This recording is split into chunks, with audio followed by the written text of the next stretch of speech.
Hello everyone. चलिए आज हम बात करते हैं कि आखिर इंडियन करेंसी पर गांधी जी की फ़ोटो क्यों होता है। फ्रीडम फाइटर्स तो और भी हैं जो इक्वली डिज़र्व करते हैं कि उनकी फ़ोटो भी इंडियन करेंसी पर आए, तो फिर क्यों नहीं होता है ऐसा। आइए जानते हैं, इस बारे में बात करते हैं। आप में से बहुत से लोग जो इस वीडियो को देख रहे हैं, या तो उनका वर्थ 90s का है या उससे पहले का है।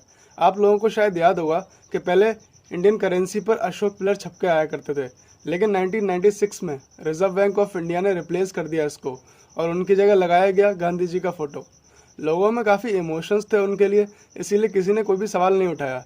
लेकिन रिसेंटली एक क्यूरा यूज़र ने ये सवाल उठाया कि क्यों गांधी जी का ही फ़ोटो है सारे नोट्स पर, और भी तो फ्रीडम फाइटर्स हैं जो इक्वली इमिनेंट हैं गांधी जी जैसे, तो उनका क्यों नहीं है फ़ोटोज़ पर। इस डिबेट पर काफ़ी चर्चाएं हुई, लोगों ने अपने अपने पॉइंट्स दिए जितना कि वो सोच सकते थे।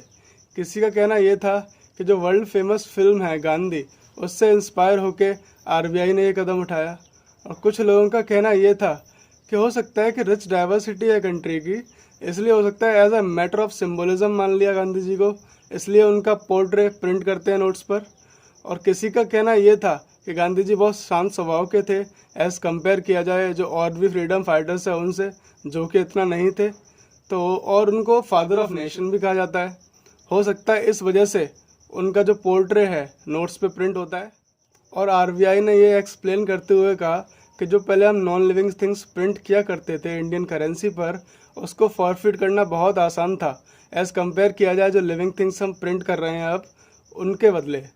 जैसे कि अब गांधी जी का फ़ोटो हो गया, कोई भी लिविंग थिंग्स ले लो, अगर हम उनकी फ़ोटो प्रिंट करते हैं नोट्स पर तो उनको फॉरफिट करना इतना आसान नहीं होता है। उसके 2014 में हमारे जो उस टाइम के फाइनेंस मिनिस्टर थे अरुण जेटली जी, उन्होंने रिटन नोटिस दिया लोकसभा को ये कहते हुए कि आरबीआई ने खुद ही सोच लिया है कि कौन हमारे एथोस को रिप्रेजेंट बेटर कर सकता है। और उसके बाद इस एक्सप्लेनेशन को आगे बढ़ाया गया और इसको पार्लियामेंट में भी पेश किया गया। वहाँ पे भी डिस्कस किया गया कि आखिर क्यों सिर्फ गांधी जी का ही फ़ोटो हम लगा सकते हैं उस पर, और भी तो लीडर्स हैं और भी तो फ्रीडम फाइटर्स हैं जो एमिनेंट हैं, जो के लिए डिज़र्व करते हैं इसको। उसके बाद डिसाइड ये हुआ कि जो भी ह्यूमन सिम्बल्स को हम इंडियन करेंसी पर छापने लग रहे हैं, ये एक रीजनल कंट्रोवर्सी बन रही थी। तो इसके लिए फिर ये सोचा गया कि कोई ऐसी इमेज को हम प्रिंट करते हैं जिसका पूरा नेशन रिस्पेक्ट करे। लेकिन यहाँ पर एक और सवाल रेज होता है कि यहाँ पर तो सबके अलग अलग रिलीजन हैं, अलग अलग कास्ट हैं, तो हम ये कैसे सेटिस्फाई कर पाएंगे, ये तो बड़ा मुश्किल हो जाएगा।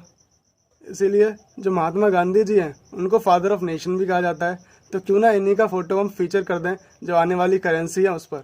अब हम बात करते हैं कि आखिर कैसे सेलेक्ट किया गया जो गांधी जी के फ़ोटो हम आजकल देखते हैं अपनी इंडियन करेंसी पर। आप लोग सरप्राइज हो जाएंगे ये जानकर कि ये कोई इमेजिनेशन नहीं थी, ये एक रियल फ़ोटो थी जो कि कैप्चर की गई थी जब वो मिलने गए थे वाइस रॉय के घर पर, जिनका नाम था लॉर्ड फ्रेडरिक पैथिक लॉरेंस।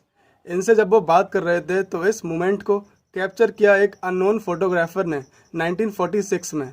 हाँ, ठीक 1 साल पहले जब हमारा देश आज़ाद हुआ। तो ये थे कुछ रीजंस जिसकी वजह से आप इंडियन करेंसीज पर महात्मा गांधी जी का फ़ोटो देखते हैं।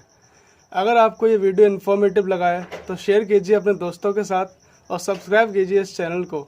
आपको कौन सा रीज़न सबसे ज़्यादा स्ट्रॉन्ग लगा कमेंट करके ज़रूर बताएं, और आप अगली वीडियो किस टॉपिक पर चाहते हैं ये भी ज़रूर बताएं।